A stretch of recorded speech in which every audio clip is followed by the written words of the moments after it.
Merry Meet. I'm Cindy with Corey Devotions. Welcome back to our series on shadow work. Today we're going into phase 2, which is processing those shadows. In my last video on uncovering shadows, I talked about mundane methods of uncovering those shadows through journaling specifically. And that is a great way to begin processing on a cognitive level. Today we're going to be talking about ways of processing these shadows through your body, through somatic means. A lot of people think of trauma as something that only affects your cognitive brain, but keep in mind that your body is constantly sending signals to your brain based on sensory input from the world around you. That's what triggers often are. We see something, we hear something or smell something, or we touch a certain fabric, and it triggers a memory that we may not necessarily have like a vivid flashback to that memory, but it sends a signal to the brain, and the brain recognizes that as a warning sign that something bad is going to happen, similar to the bad thing that happened before. So if we only address our trauma through cognitive means, we're ignoring the pathways for those sensory signals that are being sent to our brain, and those triggers are going to persist. I just want to pause and give a disclaimer. I am not a licensed psychologist. I do encourage everybody who's embarking on shadow work to do so when they are safe, not in the midst of a survival situation, or if you're in the middle of a traumatic situation, that's not the time for healing. That's the time for survival, saving yourself, getting yourself safe. But once you are in a safe situation and you're surrounded by support, whether that's family or friends or a therapist or a doctor, then you can begin the process of healing, and shadow work is just one of the many ways that you can do that. The things I'm describing in this video are things that my therapist described to me. I have a diagnosis of CPTSD, and some of the trauma I've experienced comes from my religious upbringing. Some of the trauma comes from being autistic, being undiagnosed, not having supports for my autism. I've also survived SA and DV. So I have a lot of layers of trauma, and they're all intermingled and layered over each other. So it's a lot to untangle. And my therapist was partnering with me in my shadow work journey a few years ago when I first started out. This is now something that I do as a standard part of my practice, and honestly just a part of my everyday life, part of my self-care routine, is when I sense that old patterns are emerging, and then I am behaving or reacting to things in a way that is not healthy or beneficial to me or my relationships. That is when I sit down and I ask myself, what shadow is triggering these old patterns? And I begin a round of shadow work. And if you are somebody with any trauma, healing is something you're going to be doing for the rest of your life. So if you are coming to these videos because you have experienced something traumatic and you are looking for ways to fix your brain, because that's what I was looking for, this isn't going to fix anything. Honestly, your brain isn't broken. Your brain is operating exactly the way it's evolved to. It's protecting you from experiencing that trauma further by being hypervigilant about those triggers. And that's not to dismiss how difficult it is to live with PTSD. The sleepless nights and the disconnect with other people, it takes a toll, and it's really important to continue healing at every opportunity and to continue looking for ways to improve your quality of life. But I found it really healing myself to realize that rather than fighting against my brain or seeing my brain as some sort of enemy or something that's broken in me, thanking my brain for working the way it was supposed to and protecting me. That is a big piece of shadow work. It's not about facing your shadows to defeat them. It's about facing your shadows to learn what it's okay to let go of and what you need to accept. And any part of you that you accept it with grace and gratitude. You cannot begin a journey of loving yourself at a surface level if you've experienced trauma that has fundamentally reshaped your identity and your view of yourself. The best pathway to learning how to love yourself is first learning to accept the parts of yourself that you've come to see as enemies. And that's what shadows are. That's why they're repressed. That's why they're in the subconscious, because we don't want to believe that something we hate so much could be part of us. In fact, your brain needs you to believe that that's not a part of you so that you can continue living every day, so you can continue functioning. If you were to be faced with all of these shadows, with all of the parts of you that you find inherently unlovable or weak or as connected directly to the things that caused you pain, and you were confronted with those all at once, your entire identity would fall apart. You wouldn't be able to function in your life.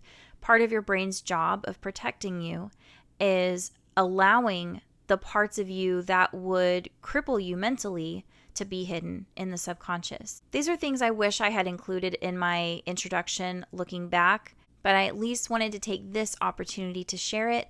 If you've been following the series and if you're on this journey with me, this is a good time to pause and reflect on the things that you find difficult to love about yourself because of that trauma.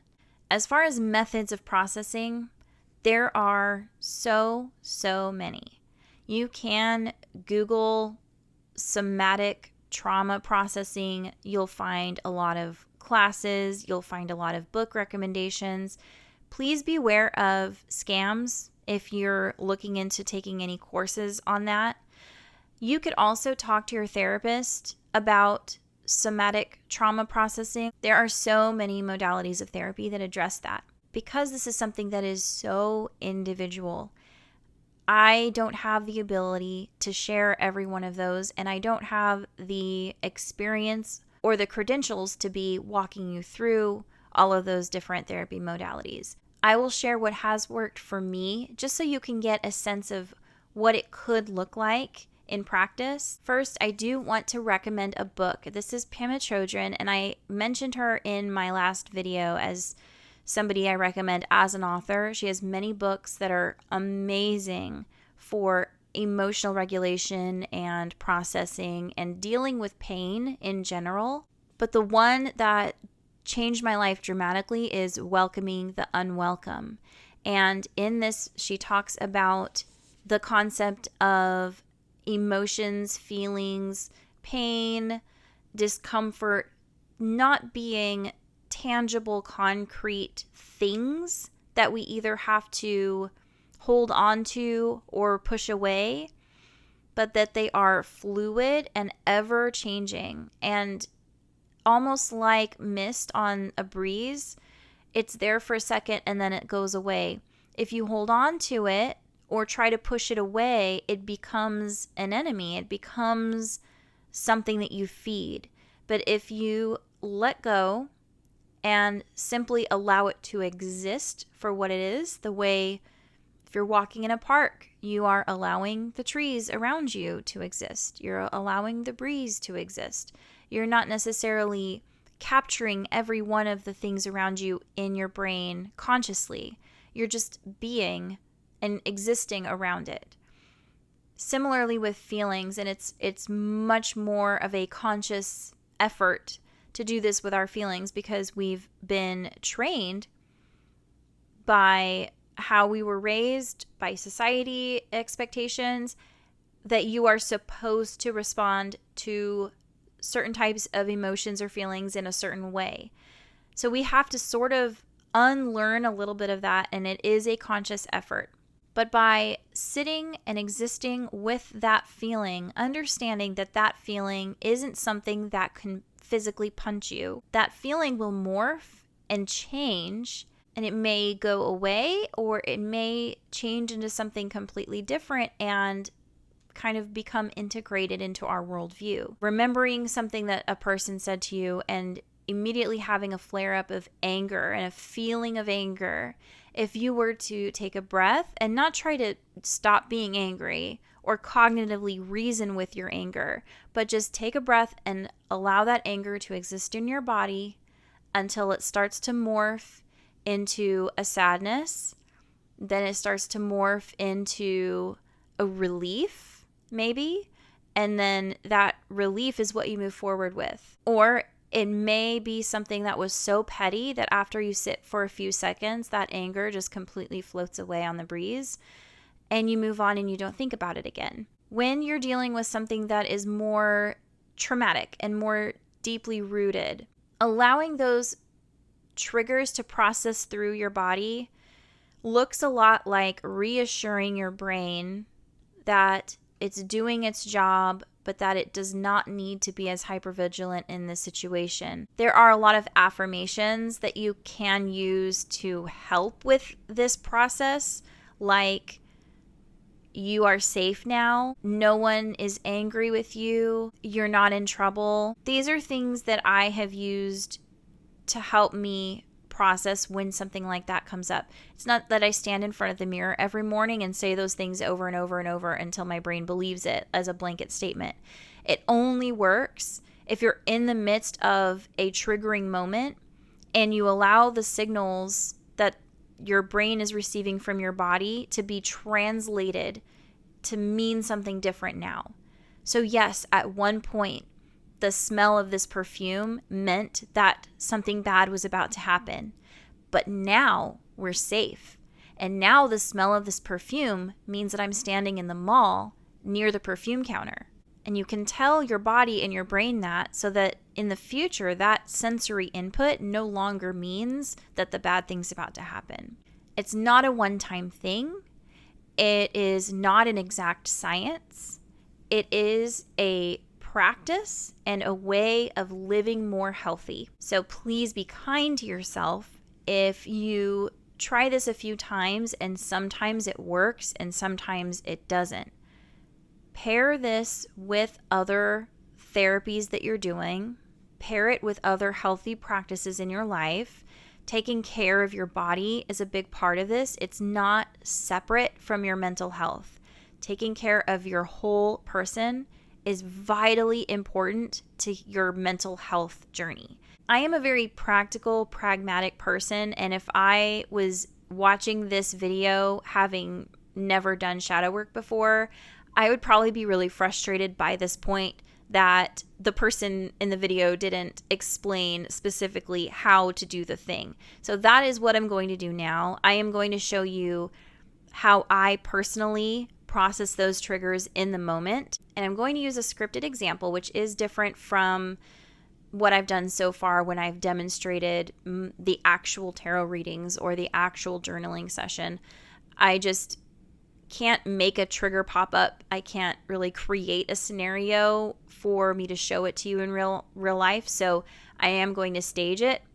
But this is how I would process when a trigger comes up. May the Lord shine on you. May you always be so strong. May you always know what's right. May you always know what's wrong. May you always find your way through the night till the day breaks. That note was so weak. You're neglecting the Lord's gifts. You need to do more vocal exercises before you start playing. Oh, why does my chest feel tight? Okay, I can't breathe. Just a second. Just need to breathe.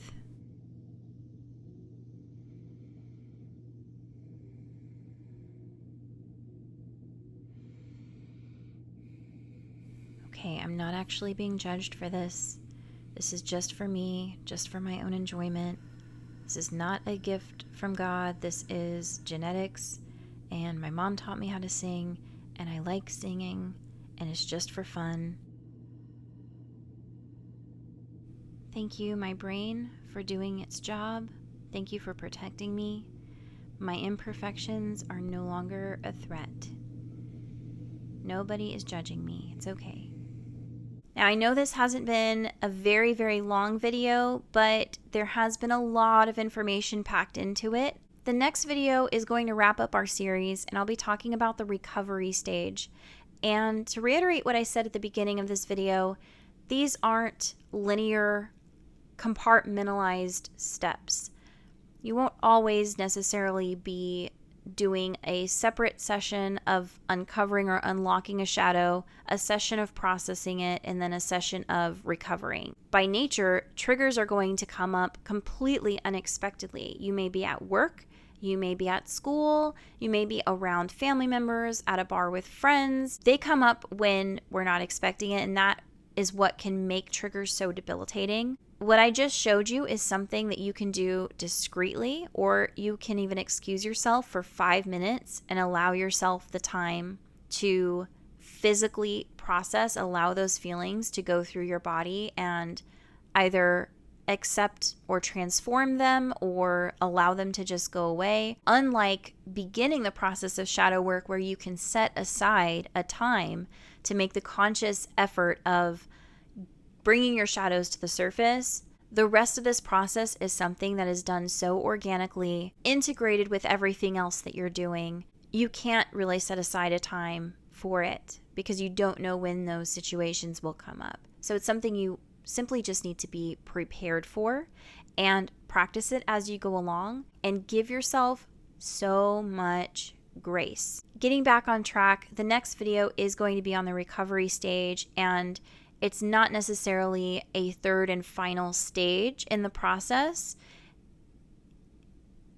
Every time you experience a trigger and you need to allow those physiological signals to be processed through your body and through your brain, that can be a really exhausting experience. And you may be dealing with the same shadow, but experience several triggers that are related to it and have to consciously process them. Every time that happens, you may need to do some recovery and some self-care. And so I want to stop here because this is a lot, and I think it's a big enough chunk of information for this video. If you are going through something like this before I release that recovery video, I just wanted to leave you with that encouragement. Don't beat yourself up if you experience a trigger and you have difficulty getting right back to the activity you were doing before, or get back to the friends that you were with before. If it's a little bit hard for you to just be your normal self again for a while, that is actually completely expected. So I will share a little bit more in the next video, but in the meantime, just please be patient with yourself. Thank you so much for joining me. And if you haven't already, please subscribe, hit the notification bell so you'll see when future videos come out. And until I see you again, be kind to yourself and be kind to others. Blessed be.